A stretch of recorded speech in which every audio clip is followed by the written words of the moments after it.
દર્શક મિત્રો, નવજીવન ન્યૂઝમાં આપનું સ્વાગત છે. આવતીકાલે હવે સ્થાનિક સ્વરાજ્યની જે ચૂંટણી યોજાઈ હતી તેના પરિણામો આવવાના છે. ત્યારે હવે આ પરિણામોને લઈને સૌ કોઈની નજર હવે જ્યારે ઈવીએમ કાલે ખુલશે ત્યારે ખબર પડશે કે કયા ઉમેદવારને આ વખતે જનતા તાજ પહેરાવી રહી છે. ત્યારે નર્મદા જિલ્લાની વાત કરીએ તો આ જિલ્લામાં બમ્પર વોટિંગ પણ થયું છે ને આ જિલ્લો અવારનવાર ચર્ચામાં જોવા મળે છે સાંસદ મનસુખ વસાવા અને ધારાસભ્ય ચૈતર વસાવાના નિવેદનબાજીઓના કારણે. ત્યારે ગઈકાલે શું સ્થિતિ નર્મદા જિલ્લામાં રહી? બમ્પર વોટિંગ થયું છે તો આ બમ્પર વોટિંગ કયા પક્ષના ફાળે જાય છે, કોને વધારે સીટો મળવાની શક્યતા છે ને આ વખતે શું નવા જૂની નર્મદા જિલ્લામાં થાય છે તે તમામ બાબતે અમે અમારા નર્મદા જિલ્લાથી જે સંવાદદાતા છે ઇકરામ મલિક તેમની સાથે વાતચીત કરીશું ને જાણીશું આખું જે ગ્રાઉન્ડ ઉપર તેઓ ફરતા હોય છે, લોકો સાથે તેઓ ચર્ચા પણ કરતા હોય છે, તો તેઓ શું માની રહ્યા છે, આ વખતે શું નવા જૂની થઈ શકે છે. ઇકરામભાઈ, સૌ પ્રથમ તો નવજીવન ન્યૂઝમાં આપનું સ્વાગત છે.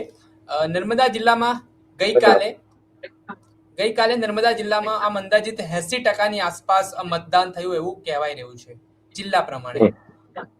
તો હવે આ આટલી ગરમીમાં, આટલા ધમધોકતી ગરમી, જ્યારે અર્બન શહેરોમાં 50% આવવામાં જે પરિસ્થિતિ નિર્માણ પામી, ત્યાં નર્મદા જેવા પછાત જિલ્લો એક કહેવાય, ત્યાં આ પ્રકારે બમ્પર વોટિંગ થયું છે. એની પાછળના કારણો શું માની રહ્યા છો તમે?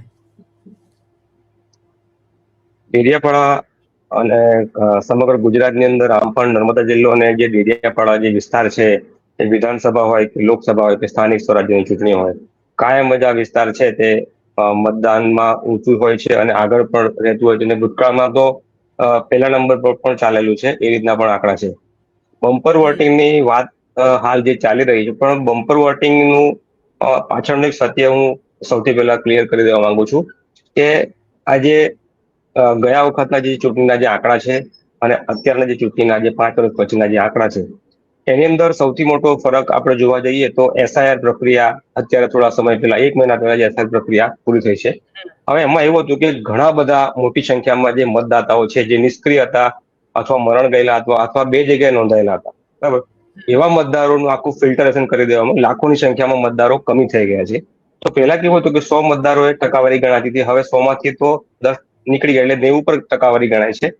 તો એક રીતે એ જોવા જઈએ તો મને એવું લાગે છે કે ગયા વખતે જે 65 કે 66% મતદાન થયું હતું અને અત્યારે 70-75 કે 80% સુધી જે ફરક બતાવી રહ્યો છે કે વધ્યું છે, પણ મારા હિસાબે એ વોટિંગ વધ્યું નથી, પરંતુ જે એસઆઈઆર પ્રક્રિયામાં જે મતદારો ઓછા થઈ ગયા અને એના આધારે હવે જે ટકાવારી નીકળી છે, એટલે વોટિંગનું જે પર્સન્ટેજ છે તે આંકડાઓમાં વધારે દેખાઈ રહ્યું છે. ઇકરામભાઈ, ગઈકાલે જે વોટિંગ જોયું તમે, તો આ લોકો સાથે તમે સંવાદ પણ કર્યો, ઘણા બધા તમે લોકો સાથે મળ્યા પણ હશો, અનુભવી લોકોને પણ મળ્યા હશો, તો શું લાગી રહ્યું છે આ વખતે? શું નવા જૂની નર્મદા જિલ્લામાં થઈ શકે એવી શક્યતા ખરી કે પછી ફરી ભારતીય જનતા પાર્ટી એક હત્તુ શાસન તરફ જઈ રહી છે? હા, એ વાતની આપણે ચર્ચા કરી લઈએ કે હાલ હવે જે પરિસ્થિતિ જે સર્જાય છે એની અંદર શું નવા જૂની થવાની છે. નવા જૂનીમાં તો એવું છે કે મોટા ભાગનો જે સિનારીઓ દેખાઈ રહ્યું છે કે ભારતીય જનતા પાર્ટી છે તે કદાચ પોતાનો જે દબદબો છે તે જાળવી રાખશે, પરંતુ આમાં એક નવું ફેક્ટર એવું આવી રહ્યું છે કે વર્ષોથી જે કોંગ્રેસ ભાજપ સામે બીજા નંબરે આવતી હતી અને જે મુખ્ય જે પ્રતિસ્પર્ધી પક્ષ તરીકે કોંગ્રેસને જોવામાં આવતી હતી, એની જગ્યાએ હવે નર્મદા જિલ્લાની વાત કરું તો એ રિપ્લેસમેન્ટ થઈ રહ્યું છે. એ આખું જે ચિત્ર છે તે ચેન્જિંગ થઈ રહ્યું છે. આમ આદમી પાર્ટી હવે ભાજપનું મુખ્ય પ્રતિસ્પર્ધી હોય એ રીતે હું જિલ્લાની વાત કરું છું કે અહીંયા દેખાઈ રહ્યું છે. કારણ કે પહેલાથી લઈને છેલ્લે સુધી, એટલે એસઆઈઆર પ્રક્રિયા જ્યારે સ્ટાર્ટ થઈ ત્યારથી લઈને જે સ્થાનિક સ્વરાજ્યની મતદાન જે થયું ગઈકાલે, ત્યાં સુધી સતત ભારતીય જનતા પાર્ટીને પરેશાન કરનારું કોઈ પરિબળ હોય તો એ આમ આદમી પાર્ટી છે. તેના કાર્યકર્તાઓ છે, તેમના જે હોદ્દેદારો છે અને મુખ્ય તો ચૈતર વસાવા છે, તે સતત ને સતત ભાજપની સામે પડકારો ઉભા કરી રહ્યા હતા. તો હાલ હવે જે ચિત્ર બદલાશે, ચિત્ર બદલાવાનું છે, પણ એમાં ભાજપ સત્તા પર રહેશે, પરંતુ હવે જે સેકન્ડ નંબર છે એની પર આમ આદમી પાર્ટી આવી રહી છે. જે તાલુકા પંચાયતની 102 જેટલી બેઠકો છે સમગ્ર જિલ્લાની, જે 6 તાલુકાની બેઠકો છે, અને જે 21 બેઠકો છે જિલ્લા પંચાયતની છે. તો હવે એની અંદર કોંગ્રેસ પછી એટલે આમ આદમી પાર્ટી અંદર એન્ટર થઈ રહી છે અને કદાચ એકાદ બે તાલુકાની અંદર આપણે વાત કરીએ તો આમ આદમી પાર્ટી કદાચ સત્તા પર બેસે એવી શક્યતાઓ હાલ દેખાઈ રહી છે. એનું તમને નામ પણ કહી દઉં કયા તાલુકા છે તે. એક તો આ ચીગદા તાલુકો જે અત્યારે ડેડિયાપાડામાંથી છૂટો પડીને નવો બન્યો છે, એક એ તાલુકો છે. અને બની શકે કે ડેડિયાપાડા અથવા સાગબારા અહીંયા પણ આમ આદમી પાર્ટી સારો દેખાવ કરી શકે છે. પરંતુ સત્તામાં આવશે એવી તાલુકા પંચાયતની વાત કરું કે સત્તામાં આવે એવું હું અત્યારે નહીં કહી શકતો, પરંતુ ક્યાંક ને ક્યાંક સારામાં સારો ઉજળો દેખાવ કરશે. અને બીજી વાત કે એમના માટે જે પણ નવું કંઈ આવશે, એમના જોલીમાં જે બી નવી સીટો આવશે એમના માટે નફત છે. કારણ કે તેઓ આગળ પણ સત્તામાં હતા નહીં અને એમની પાસે કંઈ હતું નહીં. એટલે હવે જે પણ કંઈ ફાયદો થવાનો છે એમનું પ્લસ પોઈન્ટ છે આમ આદમી પાર્ટીનું. અચ્છા, જે રીતે ઇકરામભાઈ જોયું કે આપણે ગૃહમંત્રી હર્ષ સંઘવીએ ખાસ કરીને ડેડિયાપાડા ફોકસમાં લીધો, નર્મદા જિલ્લા પર તેમણે ફોકસ વધાર્યું અને આદિવાસી બેલ્ટમાં જે રીતે તેઓ ફર્યા, પ્રચાર પ્રસાર કર્યો. બીજી તરફ ધારાસભ્ય ચૈતર વસાવાની જે લોકપ્રિયતા જે આદિવાસી બેલ્ટમાં હતી, તેમાં હવે આદિવાસી સમાજના કેટલા નેતાઓ જે ભાજપમાં જોડાયા ને સક્રિય થયા, ત્યારે આ ફેક્ટર્સ હવે કેટલા આગામી સમયમાં નુકસાન છે તે ચૈતર વસાવાની પાર્ટીને કે ચૈતર વસાવાને કરી શકે છે? ગૃહમંત્રી હર્ષ સંઘવીની સક્રિયતા આદિવાસી વિસ્તારોમાં. ધારાસભ્ય ચૈતર વસાવા જયારે તેમની ઉપર જે કાચનો ગ્લાસ એમને અને જે મોબાઈલ ફેંકીને જે મારવાનો જે એમની ઉપર જે કેસ થયો અને ત્યારબાદ તેમને 80-90 દિવસ જેલમાં રહેવું પડ્યું. ત્યારબાદ હાઈકોર્ટે તેમને શરતી જામીન આપ્યા અને એમાં એક શરત એવી હતી કે એમને ડેડિયાપાડામાં પ્રવેશવું નહીં. તો ચોક્કસથી એમની જે ગેરહાજરી હતી એનો લાભ લેવા માટે ભારતીય જનતા પાર્ટીએ પૂરેપૂરો પ્રયાસ કર્યો. ગુજરાત સરકારના તમે જુઓ કે નાયબ મુખ્યમંત્રીથી લઈને બધા જે દિગ્ગજ નેતાઓ છે તેમને સતત ચૈતર વસાવાની ગેરહાજરીમાં ડેડિયાપાડા ગમરોડી રહ્યા હતા, વારે વારે આવી રહ્યા હતા, રોડ શો કરતા હતા, સભાઓ કરતા હતા, કોઈ આદિવાસીને લગતો કોઈ કાર્યક્રમ હોય તો ત્યાં પહોંચી જતા હતા. તો ક્યાંક ને ક્યાંક એમને બેનિફિટ લેવાનો પ્રયાસ પણ કર્યો છે. અને આપણે જોઈએ કે ત્યાં ટિકિટોની જયારે વહેંચણી વાત આવી, આમ આદમી પાર્ટી અને કોંગ્રેસ અને ભાજપ એ લોકો જે તબક્કો હતો ટિકિટની વહેંચણીનો, ટિકિટની વહેંચણીની અંદર જે આમ આદમી પાર્ટીની અંદર ચૈતર વસાવાના ખાસ જે ગણવામાં આવતા હતા લગભગ 4 જેટલા સભ્યોની વિકેટો પડી ગઈ. સમયાંતરે એમણે કીધું કે અમારી અવગણના થઈ છે, કોઈએ કીધું કે અમને જેટલું મહત્વ જોઈએ તેટલું મહત્વ મળ્યું નથી. તો આ જે નુકસાન થયું છે ચૈતર વસાવાની ગેરહાજરીને લીધે થયું છે અને એનો ચોક્કસથી ફાયદો ભાજપને થશે એવું માની શકીએ. પરંતુ ચૈતર વસાવાની જે રીતે પકડ છે અને છેલ્લી ઘડીમાં હાઈકોર્ટે ધારાસભ્ય ચૈતર વસાવાને તેમના મત વિસ્તારમાં જવા માટેની જે મંજૂરી આપી, એ સેમ તમે કદાચ યાદ હોય તો લોકસભા વખતે પણ આવું થયું હતું કે થોડાક દિવસો પહેલા હાઈકોર્ટે ચૈતર વસાવાને તેમના મત વિસ્તારમાં પ્રચાર કરવા માટે અને એના માટેની જે મંજૂરી આપી હતી. તો એ જ રીતનો કદાચ એપિસોડ ફરીથી દોહરાયો છે કે સ્થાનિક સ્વરાજ્યની ચૂંટણીમાં થોડાક કલાકો બાકી હતા, થોડાક દિવસો બાકી હતા મતદાનના, અને એના પહેલા ચૈતર વસાવાને ડેડિયાપાડા પ્રવેશની મંજૂરી મળી. અને ત્યારબાદ તેમણે જે ડેમેજ કંટ્રોલ થયું હતું, લોકો સુધી પહોંચી ગયા. અને જે કારણ કે તમે સોશિયલ મીડિયાથી જોડાયેલા રહો અને રૂબરૂ લોકોને જયારે મળો તેનાથી ફરક પડતો હોય છે. અને તમે ગઈકાલે એ પણ જોયું હશે કે જે દુથર ગામે જે મતદાન આ લોકો નથી કર્યું, ગ્રામજનોએ અટકાવી દીધું કે ભાઈ અમે અમારા ગામમાં રોડ નથી બન્યો એટલે અમે મતદાન નથી કરવાનો બહિષ્કાર. તો તેમણે ત્યાં પણ જઈને દરમિયાનગીરી કરી અને સરકાર એટલે કે તંત્ર વચ્ચે અને ગ્રામજનો વચ્ચે સંકલન સાધીને તેમણે ગ્રામજનોને ખાતરી આપી કે તમારા જે બાકીના જે કામો છે એની હું બાંયધરી લઉં છું. અને તેમણે ગ્રામજનોને પછી મનાવી લીધા અને પછી વોટિંગ ચાલુ થયું. તો એ જે થોડા દિવસ પહેલા જે મંજૂરી મળી છે એનું પણ એમને લાભ મળશે એવું મને હાલ દેખાઈ રહ્યું છે. અચ્છા, ખાસ કરીને સિમ્પથી એમની સાથે હોય કેમ કે એ જે રીતે ભાષણો કરી રહ્યા હતા નર્મદા જિલ્લાના અલગ અલગ ગામોમાં, ડેડિયાપાડામાં તો તેમના પર પ્રવેશ બંધી હતી, પણ નર્મદાના જે અલગ અલગ તાલુકાઓ છે, ગરુડેશ્વર હોય, કેવડિયા હોય, ત્યાં તે પીએમ મોદીના ભાષણની વાત કરતા હતા કે પીએમ મોદી આદિવાસી સમાજની જે ગ્રાન્ટ આવે એમાં ખર્ચો કર્યો. ત્યાર પછી તેમના ટાર્ગેટ ઉપર જે આદિવાસી સમાજ સાથે જે અત્યાચારનો મામલો હોય એ સિમ્પથીને પછી એમને જેલમાં નાખવામાં આવ્યો એ પ્રશ્ન તેમણે ઉઠાવ્યો. તો લાગે છે આના કારણે કદાચ ચૈતર વસાવાને ત્યાંના આદિવાસી લોકોની સિમ્પથી મળશે ને આનાથી પહેલા કરતા સારો પરફોર્મન્સ આમ આદમી પાર્ટીને જોવા મળશે. સહાનુભૂતિની જે વાત છે તો એ તો ચૈતર વસાવા જોડે પહેલેથી છે. કારણ કે એક ચિત્ર સ્પષ્ટ જ હતું કે ધારાસભ્ય ચૈતર વસાવા પર જે પહેલો કેસ થયો કે ફોરેસ્ટ અધિકારીને લાફો માર્યો, હવામાં ફાયરિંગ કર્યું, અને ત્યારબાદ તેઓ જેલમાં જઈને પાછા આવ્યા અને થોડા સમય પછી ફરીથી તેમની ઉપર કાચનો ગ્લાસ ફેંકીને મારવામાં, જ્યારે કે સામેવાળી વ્યક્તિને કોઈ લોહી નીકળી હોય કે કોઈ ઈજા થઈ હોય તેવું કશું પણ હતું નહીં. તેમ છતાં એક કાચના ગ્લાસને એક સિમ્બોલ બનાવીને તેમની ઉપર ગુનો દાખલ કરવામાં આવ્યો. તો ત્યાંની જે જનતા છે લોકલ અને જે આદિવાસી સમાજ છે એની અંદર આ વાત ઘર કરી ગઈ કે સત્તા પક્ષ ચૈતર વસાવાને દબાવવા માટે આ પ્રકારના ખોટા અને ફરજી કેસો બનાવી રહી છે એવું લોકોના મનમાં ઘર કરી ગયું. ગ્રાઉન્ડ પર જયારે અમે ફરતા ત્યારે લોકો આ વાત ખાસ કરીને કરતા, અને એટલે સુધી કે જે ડુંગરમાં જે સીમની અંદર જે બકરા ચારવા વાળા લોકો હતા ને એમને પણ જાણી ગયા હતા કે ભાઈ 302 ની કલમમાં કઈ જોગવાઈ હોય ને કઈ રીતે લાગે. તો એક બકરા ચારવા વાળી વ્યક્તિ પણ દલીલ કરતી હતી અમારી સાથે કે 302 તો આ વખતે આવું થાય તો લાગે, કઈ ચીરી જાય, કઈ તીક્ષ્ણ હથિયાર વાગે પેટમાં કે જીવ લણી જાય હોય તો.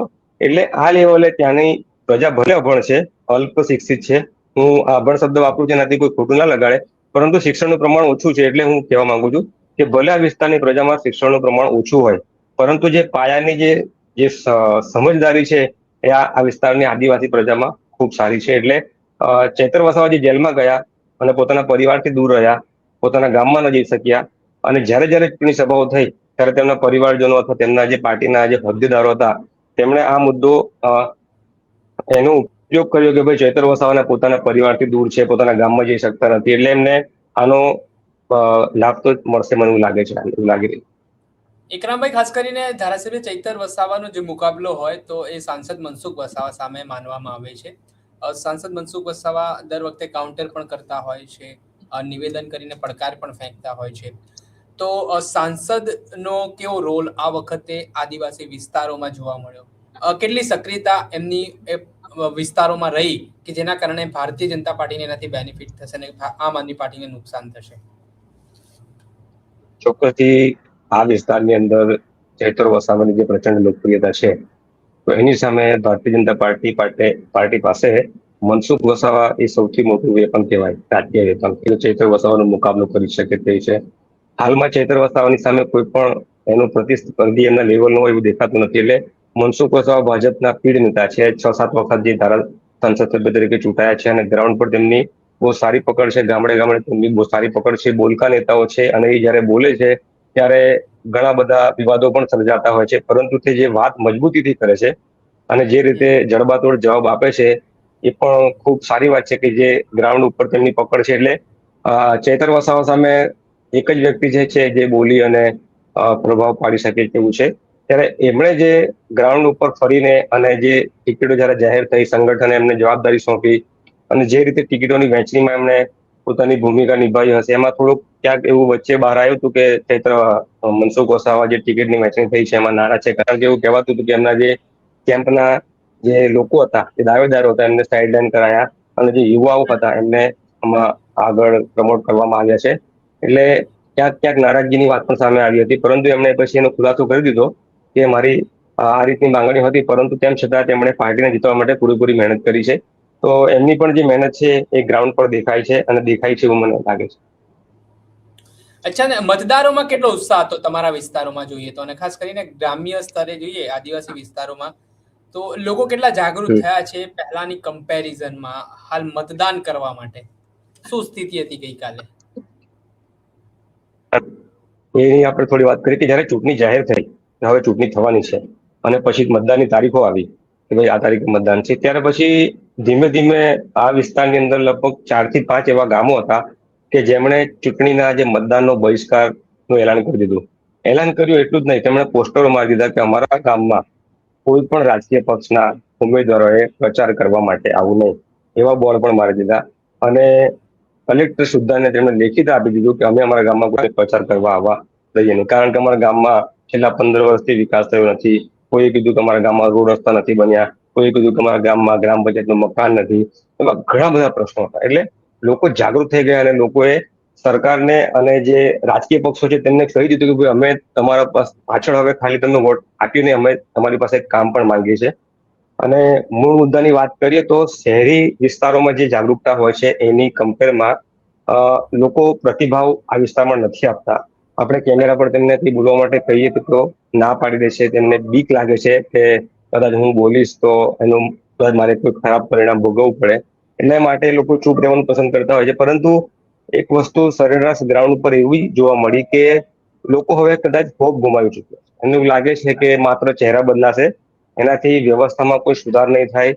જે પણ લોકો રાજકારણમાં આવે છે તે માત્ર ને માત્ર પૈસા કમાવા માટે, પૈસા બનાવવા માટે જ આવે છે, એવી માન્યતા લોકોમાં ઘર કરી ગઈ છે. એટલે જે લોકશાહીનું મૂળ તત્વ છે, લોકોને એવો વિશ્વાસ હોય કે ભાઈ આપણે વોટ આપીશું તેનાથી આપણા જે અધિકારો છે, આપણી જે મૂળભૂત વ્યવસ્થાઓ છે, સુવિધાઓ છે, રસ્તાની હોય, શાળાની હોય, આરોગ્ય કેન્દ્રની હોય, વીજળી પાણીની હોય, તમામ સુવિધાઓ આપણને મળતી, જે ભરોસો હતો લોકો ગુમાવી ચુક્યા છે, અને હવે જે લોકોએ મતદાન કર્યું છે માત્ર એક પોતાની ફરજ સમજીને કર્યું છે. પણ જે પાછલા વર્ષોમાં જે ઉત્સાહ જોવા મળતો હતો મતદાતાઓમાં, એ આ વખતે એટલો જોવા નથી મળ્યો. ભલે મેં તમને પહેલા કીધું કે જે આંકડાઓમાં દેખાઈ રહ્યું છે કે બમ્પર વોટિંગ છે, ઉત્સાહજનક વોટિંગ છે, પરંતુ એનું કારણ એ જે SIR ની પ્રક્રિયા થઈ એમાં જે મતદાતાઓ કમી થઈ ગયા એ દેખાઈ રહ્યું છે. એટલે ઓવરઓલ તો જોયું કે લોકોમાં એટલો બધો ઉત્સાહ નહોતો, પરંતુ પોતાની ફરજ સમજી લોકોએ મતદાન તો કર્યું જ છે. ઇકરામભાઈ, મારો છેલ્લો પ્રશ્ન, હવે હાલની વર્તમાન સ્થિતિ પ્રમાણે આપણે એક આંકલન કરી રહ્યા છે. આપણને ખબર નથી કાલે કે EVM માં શું થવાનું છે, શું કોના તરફી સત્તા બનવાની છે, કોના ઉપર આ વખતે લોકશાહીમાં લોકો સર્વા એને મૂકવાના છે. પણ અનુમાન છે કે તમારા અનુમાન પ્રમાણે તાલુકા પંચાયત અને જિલ્લા પંચાયત અને નગરપાલિકા એટલે આપણે નર્મદાની, આ ત્રણમાં શું સ્થિતિ છે રાજકીય પક્ષોની? કોણ કેટલી બેઠકો કાઢી શકે એવું લાગે છે તમને? આકલન આપણે એક અનુમાન જો લઈએ તો જે જિલ્લાની એકમાત્ર નગરપાલિકા રાજપીપળા નગરપાલિકા છે, અને નગરપાલિકામાં છેલ્લા 10 વર્ષથી ભારતીય જનતા પાર્ટીનું શાસન હતું. હવે આજની જે ગઈકાલે જે મતદાન થયું છે અને જે પર્સન્ટેજ સામે આવ્યા છે, અને જે ગ્રાઉન્ડ રિપોર્ટ અને જે જાણકારો છે એ લોકો જે કહી રહ્યા છે, જે પોતાનું આકલન એમણે વક્તવ્ય મેં લોકો સાથે વાત પણ કરી કે ભાઈ તમારું શું કેવું છે, તો ઓવરઓલ તો એવું જ દેખાઈ રહ્યું છે કે ભારતીય જનતા પાર્ટી ફરીથી રાજપીપળા નગરપાલિકામાં શાસનની ધુરા સંભાળશે. પરંતુ એક ફેક્ટર મેં તમને જે કીધું તાલુકા જિલ્લામાં, સેમ ફેક્ટર અહીંયા પણ આવી રહ્યું છે કે અહીંયા પણ આમ આદમી પાર્ટી આવી રહી છે મુખ્ય વિપક્ષ તરીકે. અને કદાચ કોંગ્રેસના 7 ઉમેદવારો હતા, 28 જે બેઠકો હતી એમાં કોંગ્રેસને માત્ર 7 જ ઉમેદવાર મળેલા. તો એમનું કદાચ 1, 2 કે 3 સીટ આવી શકે એવી શક્યતાઓ છે, અને 4 થી 5 જેટલી સીટ અપક્ષો મેળવે એવી પણ શક્યતાઓ છે. એટલે ઓવરઓલ એક ચિત્ર સ્પષ્ટ છે કે આમ આદમી પાર્ટી કદાચ મુખ્ય વિપક્ષ તરીકે નગરપાલિકામાં આવવાની છે. અને જે 6 તાલુકાઓની વાત કરી જિલ્લાની, તો 6 તાલુકાઓમાં કદાચ 1 કે 2 તાલુકા આમ આદમી પાર્ટીને મળી શકે છે. જિલ્લા પંચાયતની જે 21 બેઠકો છે એનું હાલ તો મને પણ બહુ ખ્યાલ નથી આવતું, એટલે હું એના વિશે કંઈ કહી શકતો નથી. એટલે એક પરિવર્તન આ જોવા મળી રહ્યું છે કે આમ આદમી પાર્ટી આવી રહી છે, પ્રોગ્રેસ એટલે કરી રહી છે ટૂંકમાં તો આગળ વધતી લાગે. આમ આદમી પાર્ટી માટે એમ કહેવાય કે શૂન્યથી સર્જન થયું છે. એમના પાસે કઈ બિલકુલ હતું બિલકુલ નહીં, બિલકુલ. એમાંથી કઈ હવે કંઈક મળ્યું છે, એટલે એમના માટે તો બેનિફિટ જ કહેવાય. કોંગ્રેસને કેટલા અંશે નુકસાન છે આમાં, આખી પ્રક્રિયામાં? પહેલા એક ગઢ કહેવાતું હતું કોંગ્રેસ, કે આદિવાસીઓનું ગઢ કહેવાય. બિલકુલ. આદિવાસી જે મતદાતાઓ જે હતા એ કમિટેડ મતદાતાઓ કોંગ્રેસના હતા, અને કોંગ્રેસની સારી એવી પકડ પણ આ વિસ્તારોમાંથી. પરંતુ કોંગ્રેસે યુવાનોને, જે પીઢ નેતાઓ હતા કોંગ્રેસના, એ પોતે ખુરશી પકડીને બેસી ગયા. એટલે એમણે કોઈ જગ્યા નથી આપી કે કોઈ નવા યુવાનો આવે. નેતાગીરી આમાં આવે. એટલે જે એમની કેડર બંધાઈ ગઈ. અને જે રીતે બીજેપીમાં તમે જુઓ કે યુવાનોને બહુ પ્રાધાન્ય આપવામાં આવ્યું સોશિયલ મીડિયામાં, આમ તેમ બધે, તો એનાથી કોંગ્રેસને નુકસાન થયું. અને હાલ કોંગ્રેસ પાસે ગ્રાઉન્ડ ઉપર કોઈ નેતા છે ને. જે પીઢ નેતાઓ છે ઉંમરવાળા થઈ ગયા છે, એ લોકો હવે દોડી શકે એવું ગ્રાઉન્ડમાં છે નથી. અને સતત આ જે બંધિયાર વાતાવરણ થઈ ગયું કે ભાઈ નવું કોઈ જગ્યા જ ના મળી, એટલે જે યુવાનો હતા જેમને પોલિટિક્સમાં આવવું હતું, એ લોકો બીજા પક્ષમાં એટલે કે આમ આદમી પાર્ટીમાં જતા રહ્યા, ભાજપમાં જતા રહ્યા. કોંગ્રેસના પણ જે સૈનિકો ગણવામાં આવતા હતા એ લોકો પણ ધીમે ધીમે કોંગ્રેસ છોડી ગયા. એટલે કોંગ્રેસ પાસે હવે ફોર્સ જ નથી. અને લોકો જે લોકો ભાજપથી નારાજ છે ને, એ કોંગ્રેસને વોટ આપવા માંગતા નથી, પરંતુ એના વિકલ્પ તરીકે આમ આદમી પાર્ટી આવી. અને ભલે એની પાસે એટલું બધું નથી, પણ મતદારોનો ઝોક હવે આમ આદમી પાર્ટી તરફ થયો છે. કારણ કે તમે જો કે નગરપાલિકાની વાત કરીએ રાજપીપળામાં, તો એમને 28 બેઠકોમાં લગભગ 20 કરતા વધુ ઉમેદવાર એમને મળી ગયા, જ્યારે કોંગ્રેસને 7 ઉમેદવાર મળી. તો એક પણ અહીંયા જોવા જેવી વસ્તુ છે કે, અને એમણે જે ઉમેદવારો જે પસંદગી કરી એ સારા ઉમેદવારો હતા, ભણેલા ગણેલા હતા.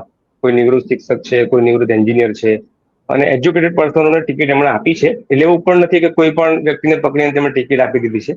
એટલે આ રીતનું હાલ ચિત્ર દેખાઈ રહ્યું છે કે આમ આદમી પાર્ટી સારું એવું પ્રોગ્રેસ કરી રહી છે. ચોક્કસથી ખૂબ ખૂબ આભાર ઇકરામભાઈ, તમે જોડાયા, તમારો મહત્વપૂર્ણ સમય આપ્યો. આ હતા અમારા નર્મદા જિલ્લાના સંવાદદાતા ઇકરામ મલિક, જે અમને સતત સમાચાર છે તે નર્મદાથી મોકલતા હોય છે. તેમણે ગઈકાલનું ચિત્ર છે તે સ્પષ્ટ કર્યું છે અને કહ્યું છે કે નર્મદા જિલ્લામાં આ વખતે વિપક્ષની જો ભૂમિકામાં હશે તો આમ આદમી પાર્ટી કદાચ બની શકે છે, અને સત્તા પક્ષમાં ભારતીય જનતા પાર્ટી છે તે રહી શકશે, ફરી રિપીટ થશે.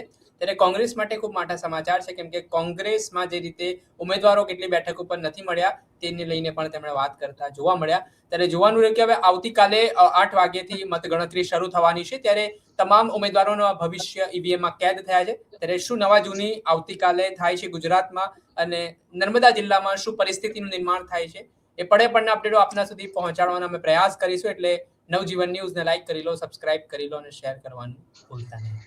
વૈષ્ણવજન તો તેને કહીએ જે પીડ પરા